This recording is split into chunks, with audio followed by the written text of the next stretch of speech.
7 अक्टूबर 2023 से इजराइल और हमास के बीच युद्ध चल रहा है, जिसके चलते संयुक्त राष्ट्र मानवाधिकार परिषद में शुक्रवार 5 अप्रैल को इजराइल के खिलाफ प्रस्ताव लाया गया।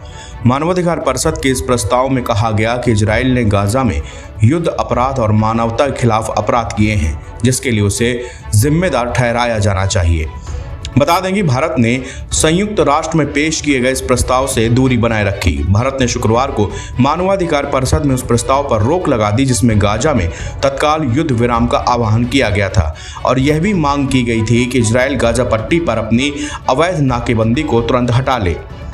गाजा में बिगड़ रहे हालातों पर यूएन में इजराइल के खिलाफ लाए गए प्रस्तावों के समर्थन में 28 देशों ने वोट किया, जबकि 13 देशों ने इससे दूरी बनाई। प्रस्ताव के खिलाफ वोट करने वाले देशों की संख्या 6 रही। अमेरिका और जर्मनी उन देशों में शामिल रहे जिन्होंने प्रस्ताव के खिलाफ वोट किया।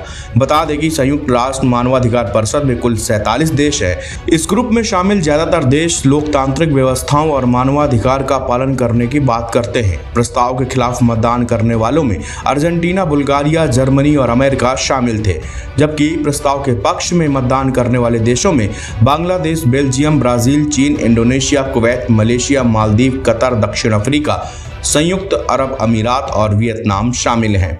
यूएन में पेश किए गए प्रस्तावों में इजराइल पर हथियारों का एम्बार्गो लगाने की बात कही गई। इसमें इस बात पर जोर दिया गया कि सभी देशों को इजराइल को हथियार और अन्य सैन्य उपकरणों की बिक्री या उनका ट्रांसफर बंद कर देना चाहिए।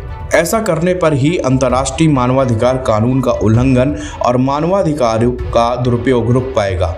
इसमें इजराइल को गाजा में उसकी सेना के जरिए किए गए युद्ध अपराध के लिए जिम्मेदार ठहराने वाली बात भी कही गई।